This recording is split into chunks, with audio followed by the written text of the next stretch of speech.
Selamat pagi siswa-siswi kelas 7A BC. Kembali lagi bersama saya Miss Lydia. Semoga anak-anak sekalian masih tetap semangat, tetap sehat selalu, dan tetap jaga kebersihan dan kesehatan ya sesuai dengan protokol pemerintah ya.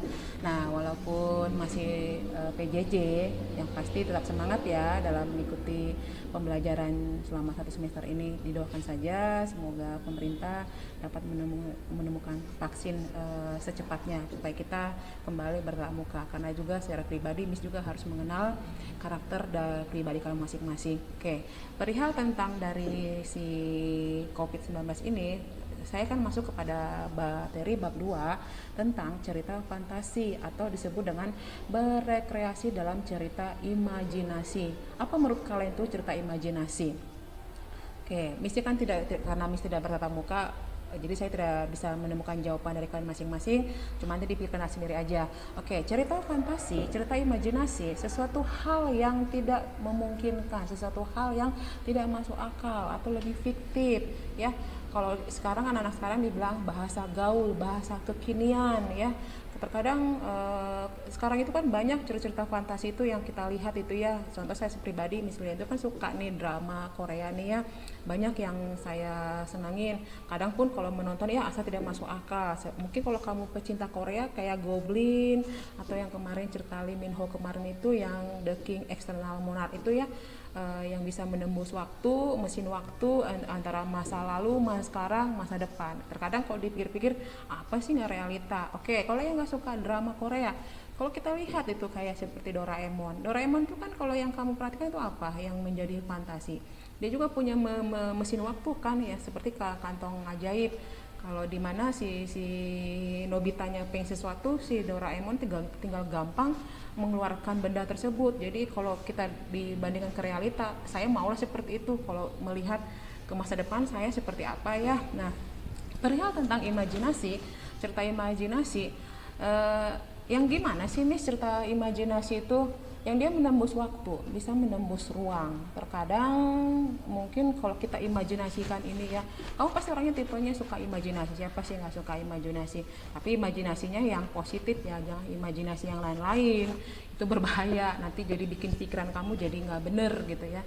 Nah, imajinasi, saya juga secara pribadi suka berimajinasi. Kadang saya berpikir seperti ini ya, seandainya ruangan saya ini saya bisa menembus, saya bisa ke rumahnya siapa, si A, si B, si C, seperti itu. Nah, dalam cerita fantasi, cerita imajinasi, ternyata dia memiliki unsur ya. Unsurnya itu antara lain seperti yang kita lihat, ada tema. Nanti kamu akan lihat, karena kamu punya Mandiri, saya hanya secara garis besarnya aja.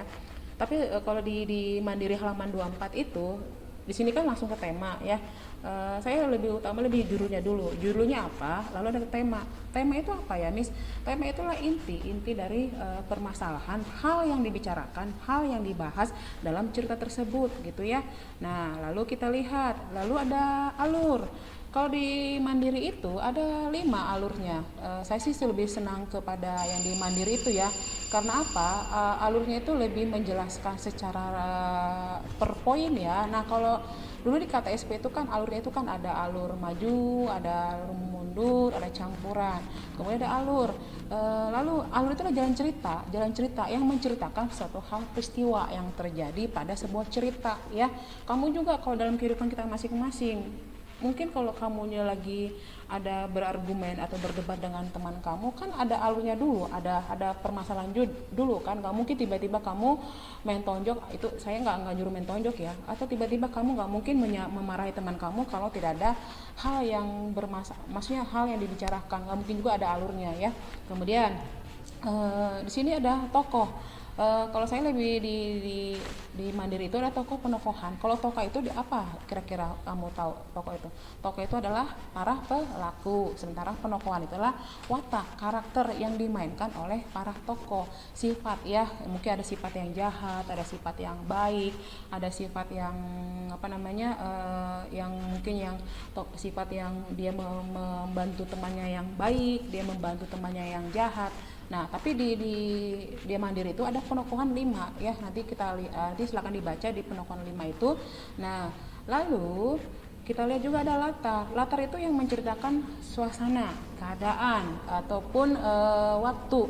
kira-kira kan kalau kita juga apa namanya mengalami suatu kejadian ya dalam diri kita sendiri kan ada waktu kan, mungkin yang hari Minggu yang lalu itu kan disebut dengan waktu. Minggu kemarin saya tidak beribadah, itu contoh hal dalam. Nah, bedanya bukan tentang kehidupan kita lebih menceritakan kepada cerita fantasi waktu ya, dan kemudian juga suasana. Bagaimana suasana di dalam dalam cerita tersebut, sama seperti waktu misalnya kemarin ya bilang coba kamu deskripsikan tentang suasana PJJ selama kamu belajar online. Itu dalam kehidupan kita sendiri, ini kan cerita fantasi. Kemudian selain juga latar, waktu, tempat itu apa saja yang di mereka jadikan sebagai tempat cerita ya, mungkin entahkah itu di tempatnya di dalam hutan ataupun di tempat seperti kayak hal-hal di keramaian ataupun di suatu ruang seperti itu ya. Nanti di mandirinya itu akan lebih detail dijelaskan. Lalu next ini beserta artinya. Nah, ini ada artinya, tokoh dalam cerita imajinasi digambarkan memiliki kemampuan yang luar biasa seperti kekuatan supranatural, bisa membaca pikiran atau bukan seorang manusia ya. Oke, nah ini ada alur beserta gambarnya. Nah, alur cerita imajinasi memiliki alur yang sama dengan teks narasi lainnya, yaitu awal, tengah, dan akhir. Oke, nah ini ada latarnya ya. Kalau kita lihat ini kayak seperti cerita tentang kastel ya, si latarnya. Nah ini, oke. Nah kalau di Mandiri sebenarnya di sini kan secara garis besar dari apa namanya PowerPoint yang saya dapatkan dari Erlangga ini gitu ya, bukan misi nggak buat ya, saya juga buat gitu kan. Nah kalau dari versi saya kan apa namanya lebih detail, ada judul, ada tokoh, ada penokohan, ada alur, ada latar, kemudian juga ada sudut pandang, point of view, ada juga gaya bahasa. Miss, sudut pandang itu gimana, Miss? Sudut pandang itu adalah cara kita mengamati siapa? Orang pertama itu siapa? Tokoh utama. Nah, kalau sudut pandang itu terbagi dua ya. Ada tokoh utama, ada tokoh ketiga. Tidak ada orang kedua ya. Tokoh ketiga itu siapa? Dia adalah di luar dari cerita, si penulis, si pembuat cerita. Dia membayangkan si tokoh utama itu akan menggambarkan karakter dia adalah yang baik, tetapi menggambarkan fisik dia katakanlah cantik, manis seperti itu ya. Nah itu kalau gaya bahasa gimana ya, Miss? Kalau gaya bahasa itu bukan ada kemarin itu di kelas 7 ya, saya temukan tuh gaya bahasanya baku. Tidak, bukan seperti itu. Namanya dalam bahasa Indonesia itu pasti baku.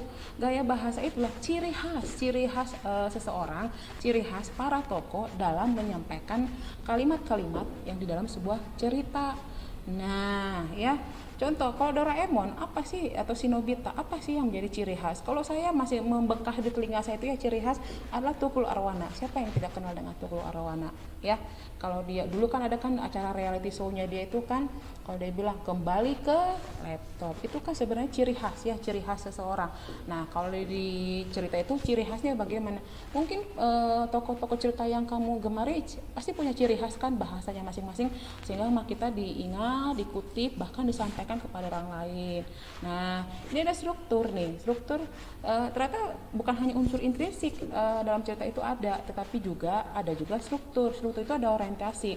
Sebenarnya lebih sama kepada alur ya, orientasi itu apa, Miss? Orientasi itulah menjelaskan kayak seperti kalau kita lihat pernah nggak nonton OPJ ataupun cerita-cerita yang lain atau reality show yang lain lah, kan selalu ada opening nih, memperkenalkan ya. Nah kalau orientasi memperkenalkan cerita dari awal sampai akhir, bukan diceritakan secara keseluruhan, tapi lebih kepada garis besarnya aja, memperkenalkan para tokohnya, memperkenalkan latarnya, memperkenalkan juga penokohannya. Itu disebut dengan orientasi. Lalu ada komplikasi itu lebih ke apa ya, konflik ya, apa yang dipermasalahkan dalam suatu cerita itu. Oke, lalu ada resolusi itu apa, Miss? Resolusi itu adalah penyelesaiannya adalah bagaimana cara penyelesaian para tokoh dalam cerita itu ketika masalah yang mereka hadapi itu sudah mencapai klimaks. ya harus ada penyelesaiannya, nggak mungkin langsung ngatung dong namanya. Oke, di sini tidak ada koda ya, seharusnya ada koda sih, tapi saya tambahkan sebenarnya ada 4, yaitu orientasi, komplikasi, resolusi, dan koda. Koda itu sama seperti yang kamu lihat di Mandiri kami itu kepada amanat, pesan moral, moral positif, moral negatif. Kalau kamu bandingkan pesan positifnya, apa yang akan kamu tangkap dalam cerita itu? Kalau negatifnya berarti tidak boleh kamu contoh. Seperti itu ya. Oke, demikian dan terima kasih tentang pembahasan cerita fantasi. Misalkan belajar kembali ke video berikutnya tentang perbedaan dari cerita fantasi, novel maupun cerpen. Sekian dan terima kasih.